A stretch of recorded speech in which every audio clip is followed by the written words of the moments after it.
Ever wonder how those ancient Athenians, the ones with the sandals and philosophy, managed to build a society that still blows our minds centuries later? It's a great question. Well, today's deep dive takes us straight to the source of their success. We're talking about the leadership playbook of Pericles, Ah, the Pericles. man who basically shaped Athens' Golden Age. Yeah, he wasn't just some ancient history footnote. No, not at all. And get this, his strategies. They weren't just for ancient Greece. Right. They've got some seriously relevant insights for, like, leading teams today, building businesses, heck, even navigating, our own personal journeys. Absolutely. What fascinates me about Pericles is how he just got it. Like, he understood that real power, lasting influence, it's not about being the biggest bully on the block. Right. It's not even about just, like, raking in the drachmas. He saw the bigger picture. He knew a society's strength, its real strength, comes from its people. Okay, so it's like investing in your team. Yeah, but it's deeper than that. He's talking about investing in their creativity, their knowledge, even their willingness to just get involved, to participate. So it's that old saying, give a man a fish, you feed him for a day, teach a man to fish. You feed him for a lifetime. Pericles was all about that empowerment. 100%. He went all in on things like education, the arts, making sure people could actually participate in their government. We might call it soft power today, but to Pericles. This was strategy. Core strategy. These weren't just, nice perks of living in Athens. This was the bedrock of their strength. He knew that an educated, engaged population, that's a powerhouse for innovation and growth. Okay, I can see that. But be honest, how does this translate to, say, running a business in 2024? Should we all be building, like, Parthenons in our office parks, offering free philosophy seminars? Well, hold off on the marble columns for now. Okay. But the principle, it's totally valid. Think about the companies, the ones that are killing it today. They get it. They get what? They're not just obsessed with the bottom line. They're investing in their employees. Okay. They're helping them grow, fostering creativity, collaboration. They want their people to think critically, to throw out ideas. So it's about more than just do your job. Way more. They're realizing their most valuable asset. It's not the product. It's the people. Got it. The human capital. But let's rewind a bit, set the stage. Athens back then, they'd just come out of a huge conflict, right? Yeah, the Persian Wars. Huge. Exactly. So they're riding this wave of victory, feeling pretty good about themselves. Where does Pericles come into all of this? Good point. It was a pivotal moment for Athens. Like, they could have just kicked back and enjoyed the victory. Totally. They could have just basked in the glory of their military wins. We're awesome. We're Athens. Exactly. But Pericles, he saw something different. He saw an opportunity. To what?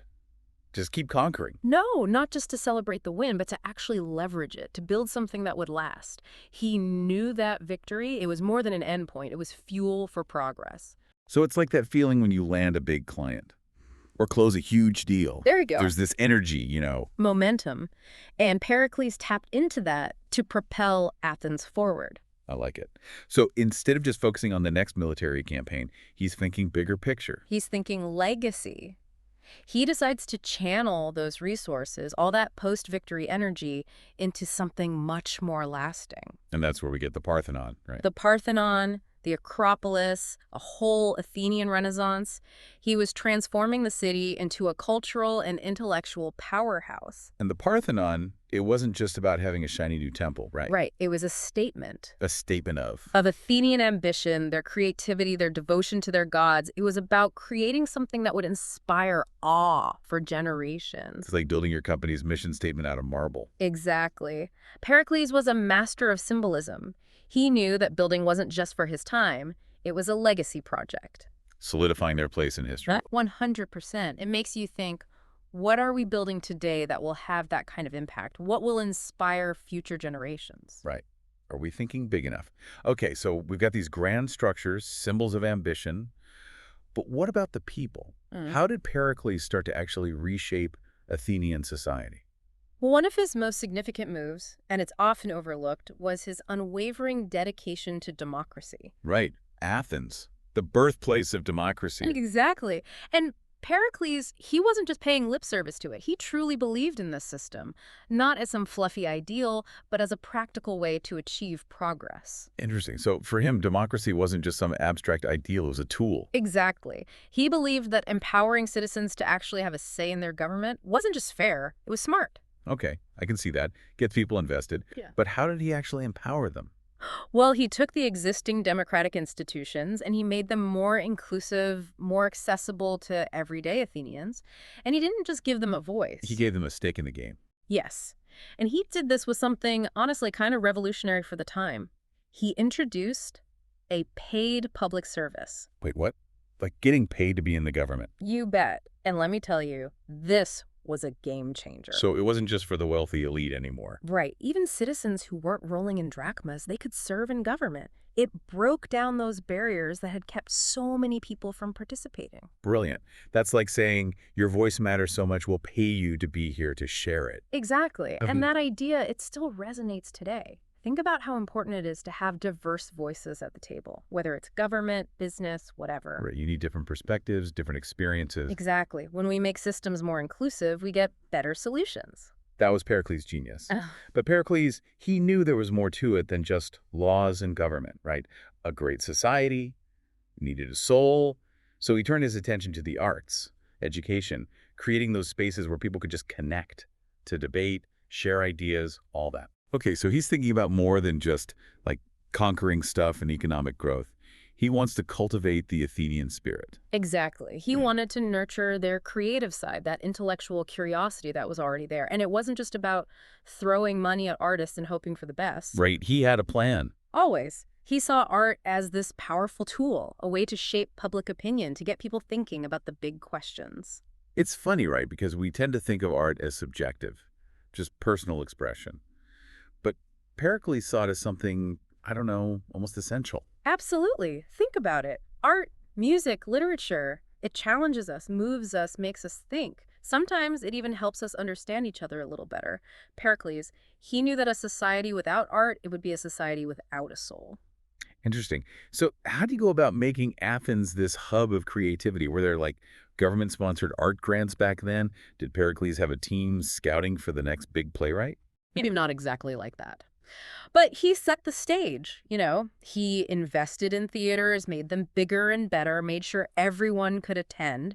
And remember how we were talking about paid public service? Yeah, getting paid to be in government. Right. Well, that wasn't just for You're politicians. kidding. Artists were on the payroll too. They got it. It meant that even if you weren't born rich, you could still pursue your artistic passions, no problem. Wow. That's a pretty radical idea for back then. Revolutionary, even. And it worked. Athens just exploded with creativity. You had playwrights like Sophocles and Euripides pushing the boundaries, asking those big, timeless questions. I'm seeing a pattern here, whether it's democracy, the arts, or even just building projects. Pericles is all about breaking down barriers. He wants everyone to contribute no matter who they are or where they came from. Exactly.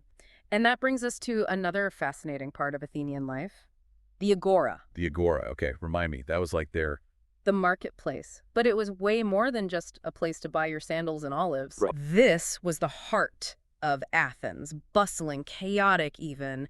You had folks from all walks of life bumping shoulders. They do business, of course, but also just chat, debate, catch up on news, even get into those deep philosophical discussions. Sounds intense, like a cross between a town square, a university, and a really lively dinner party, all at once. That's a great way to put it. And Pericles, he knew this place was special. It was where people became citizens, not just residents. He made sure it was easy to get to, a welcoming space for everyone. So it was about more than just grand speeches and fancy buildings. He was building a society where everyone felt like they could participate, share their thoughts, even challenge the status quo if they wanted to. Exactly. He fostered this culture of engagement that, honestly, we could learn a lot from today. Right, because what's the point of having great ideas if nobody feels like they can share them? It's like the difference between a suggestion box nobody reads and actually having a voice, a seat at the table. 100%. Don't get me wrong, Athens wasn't perfect. They had their share of problems, just like any society. Oh, sure. But those public spaces, the agora, the theaters, they allowed for dialogue. And that, my friend, is how you create progress. So we've got democracy, investment in the arts, And a culture that encourages participation. Pretty impressive. But did Pericles ever face any resistance? Did people ever disagree with his methods? I mean, he couldn't have pleased everybody. No, absolutely not. Let's be real. You don't become a leader like Pericles without ruffling a few feathers along the way. Right, you're going to make some enemies. He had rivals, people who thought his ideas were ridiculous, both in Athens and in other city-states. Some thought his big projects, like the Parthenon, were just a colossal waste of money. Ancient budget hawks. And then there were others who, well, they didn't love his whole democracy thing, kind of threatened their power. Yeah, change is scary. It is. But Pericles, he stuck to his guns. And that's another lesson we can take from him. Leadership, it's not about being everyone's best friend or just avoiding conflict. Sometimes it's about making the tough calls, even when people push back. And Pericles, he was good at that. So, not just a visionary, but a pretty skilled politician too. Oh, yeah. He knew how to rally people to his side, even when they didn't agree at first. Okay, so he's got grand ambitions, he's making these big investments, navigating all this political drama. How did he balance it all? That's the question, right? It's the art of leadership. Balancing those big, audacious goals with the everyday stuff of running a society. Juggling those competing interests. And Pericles, he was a pragmatist too. He knew when to compromise, how to build alliances, and sometimes you just have to make progress little by little, step by step. Right, small wins add up. Okay, so he's got this vision for Athens, but then life throws a curveball. Right. I mean, the Peloponnesian War, that was a game changer. That's an understatement. The war with Sparta, it cast a long shadow over everything, even over the Golden Age. And tragically, it cost Pericles his life. Yeah, that was a turning point for him personally and for all of Athens. So remind me, what was the Peloponnesian War all about? What were they fighting over? At the risk of oversimplifying, it was really a clash of ideologies. Athens and Sparta, they were the two big dogs in ancient Greece, but their visions for Greek society, they were completely different. Right, Sparta. They were all about military strength, discipline, obedience. Their whole culture was built around it. And then you had Athens with Pericles, who championed things like freedom, creative expression, democracy, and debate. It's interesting how even back then you had these competing ideas about power. Brute force versus The power of ideas, the human spirit. Exactly. Yeah. So how did it play out? Did Pericles' strategies work? Could Athens stand up to a military powerhouse like Sparta? Well, in the early days, Pericles had a plan. He knew Athens had the advantage at sea, so he kept things defensive, protected their trade routes, harassed the Spartans whenever they could. The war of attrition. Exactly. He also knew how important it was to keep the people of Athens motivated, to remind them what they were fighting for. But then disaster struck. A terrible plague swept through Athens, killed thousands, including Pericles himself. Devastating loss for the city. And for the course of the war, it makes you wonder, what if he'd lived? Could he have led them to victory? It's one of history's great what-ifs. We'll never know.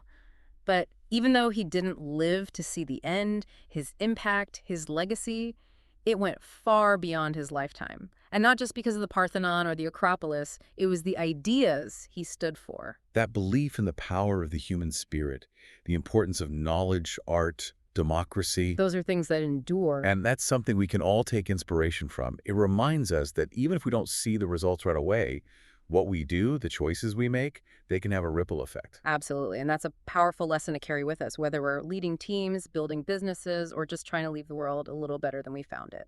So as we wrap up this deep dive into ancient Athens, what's the key takeaway? What can we learn from Pericles that we can actually apply in our own lives? For me, it's about empowerment.